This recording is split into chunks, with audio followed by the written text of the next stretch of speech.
In Gaza, a humanitarian catastrophe is deepening. In the past 24 hours, aid convoys came under fire, civilians were killed, and a looming Israeli offensive threatens to unleash even more destruction. At the same time, new restrictions on humanitarian organizations are blocking vital supplies. Tonight, we bring you a closer look at the escalating violence, the challenges facing aid workers, and the human cost of a war that has already left Gaza devastated. Reports from Gaza describe chaos along convoy routes.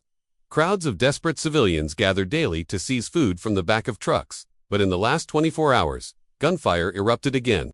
Casualties were reported, with women and children among the dead. Witnesses describe scenes of panic, families ducking for cover as bullets struck near food distributions. The UN has repeatedly warned that aid delivery routes must be protected, yet shootings continue. The Israeli military has intensified operations in Gaza City.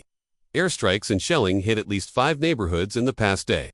Tanks and ground forces are reportedly advancing from the north and east. Palestinian armed groups responded with rocket fire and ambushes. Residents describe the city as a battlefield, with families trapped in basements as bombardment continues. Context: the new offensive comes nearly 22 months into the war, with tens of thousands already killed, and over 80% of the population displaced. Experts warn this latest push could trigger another wave of mass displacement. UN and partnered agencies say the coming days could be catastrophic. Officials warn the offensive will have a horrific impact on people already exhausted, malnourished, bereaved, and displaced. Food scarcity is worsening. Starvation deaths are being recorded, including children. Hospitals have little fuel, doctors perform surgeries without anesthesia, and families are cooking grass to survive. Stefan Dujarric, spokesperson for the UN Secretary-General, said aid workers in Gaza put themselves in harm's way every day, yet they struggle to feed their own families.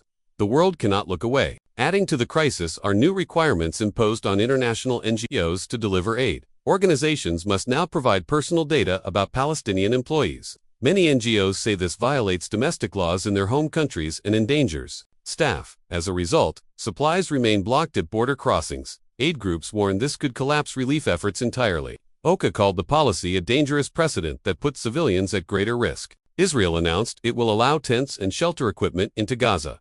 Humanitarians cautiously welcomed the move but noted it coincides with preparations for a ground assault. Critics say this raises ethical questions, providing shelter while simultaneously displacing people through military operations. The UN called for a genuine scale-up, opening all crossings, lifting restrictions, and allowing private sector deliveries to ease suffering.